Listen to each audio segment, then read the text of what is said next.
got me stranded like a branch in the wind. Tell me what you long for. Oh, I want what you... Last episode, you saw WildChild leave the anchorage in Luperon to begin the jump out into the thorny path. We had to go outside of the dirty water of the harbor to try to make water in cleaner, more open ocean water. And now in this episode, we're going to make our jump to try to make it to the east end of the island to a place called Samana. Okie dokie, water maker's done. We're 12 knots of wind. We're just off the coast. We did drag the anchor a little bit, but we still have depth. Time to lift the anchor and go sailing against the trade winds out of Luperon, which everybody says is impossible and we'll never make it and it can't be done and blah blah blah. We'll see. Let's go sailing.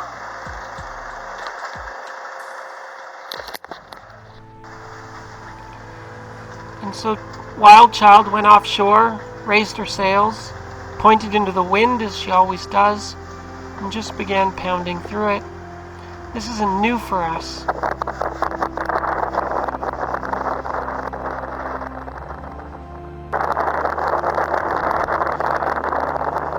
We are constantly told by the old men sailors out there that never raise their sails, but they know everything.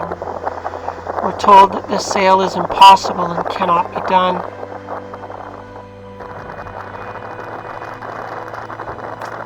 Well, look, here we are, we're smashing into it. We're pointing into the wind. We're sailing against the thorny path.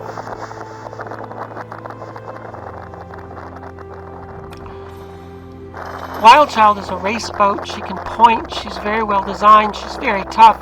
She's a true blue water boat. She can handle the conditions. I'm not saying that it's pleasant to point into the wind and smash your way into it like this all day. But we can do it. We are making good wind angle. We are tight to the wind.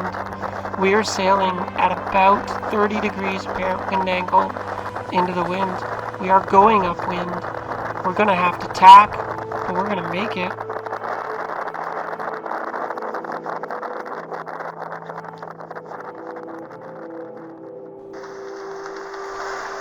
I did, however, make two critical captain's mistakes, and you can see one of them here.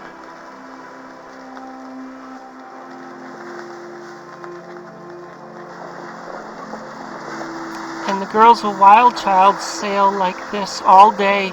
We just sit and keep pounding into it.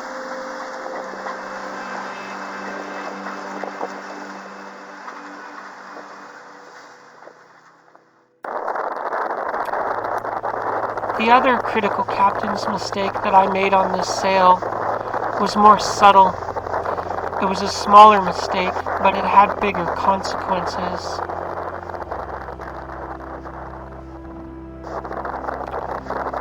We were forecast to have 15 knots of wind in 1 to 1.5 meter waves.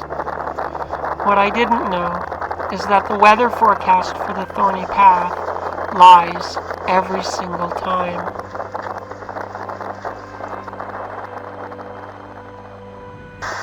As the afternoon wore on, the conditions were building, and kept building, till eventually we were facing conditions that were double what was forecast. We had 30 knots of sustained winds and 2 to 3 meter breaking waves.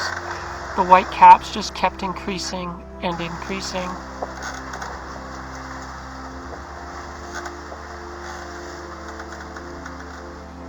My second captain's mistake that was punishing us now was I didn't spend enough time studying the big picture maps, paying attention to the underwater mountains, topography for 1,000 miles around me. Why do they call this the thorny path? The thorny path is the stretch of the ocean north of the Dominican Republic and Puerto Rico. To get to the Caribbean, you have to fight directly against the trade winds that are blowing all the way from Africa in the east, 400 miles against the wind. This wind is blowing steady and unobstructed for 5,000 miles until it hits the mountains of the Dominican Republic and Puerto Rico, and the wind gets funneled by the mountains, concentrated. Well, these mountains extend even under the water. The ocean depth goes from 15,000 feet deep to 200 feet deep, or 15 feet deep. You don't think about the mountains under the water, but they're still funneling the tidal currents. Tidal currents are created by the moon phases, and they change regularly. They switch directions, but the trade winds do not change direction. And out there sailing long enough, you will have wind against current. As the afternoon wore on, we began to realize we were getting about a 1.5 knot current boost. We didn't realize the tidal current was now going against the trade winds, pushing the waves together, building them up. It's a lot of water in the cockpit. We just took a wave, like, over the high side and, like, filled the cockpit. This is getting to be pretty sporty wet. This isn't going well.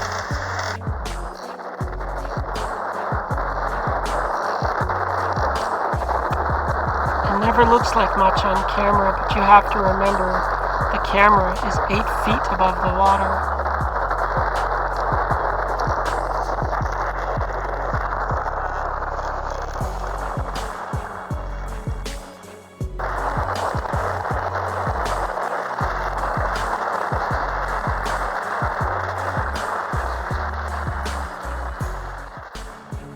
Yeah, this isn't going well. We're now seeing 3 and 4 meter waves. That's 12-foot waves.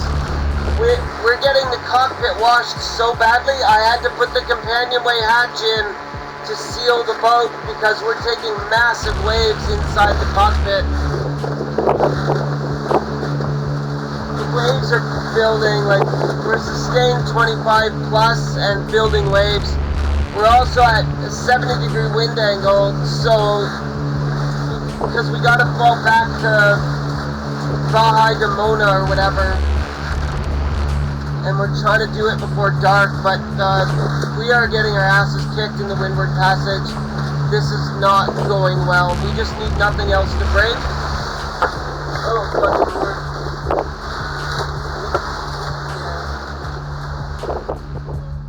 So this isn't going really well. We broke the arch again. We broke the stainless steel. We broke a weld off. WildChild's damaged and weak. The sailing conditions aren't that bad. Like, we can do this. But we've weakened her. Like, we're at risk of losing the overhead arch now. We are, sailing 25 over 7 in 2 to 3 meter waves. WildChild's designed for it, so she's handling it great. But I don't want to lose that arch. We really need that solar array and that wind generator. So I'm trying to get us back to shore as soon as we can. Maybe before dark. We've got to find a welder. This might really fuck us up. Like, this might really affect us. Because we don't have time to spend weeks fucking around to find a welder to get it fixed. I need to get it fixed in the next few days, and if I can't get it fixed quickly, we won't have time to continue. It's already the middle of June. We're both pretty frustrated about it. What can you do? Like, you don't want to...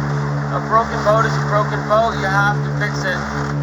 You have to baby it until you can fix it. And right now, we're kind of in the nasty.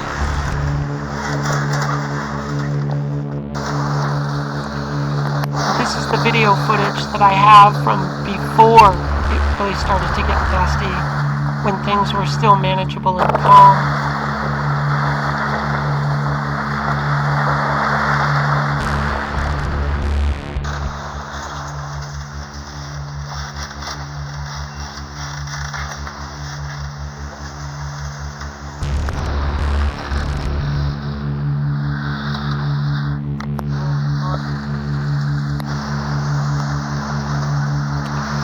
you have to understand that I'm standing in the cockpit with the camera. The camera's already 10 feet above the waterline, and I'm looking up to the top of this wave.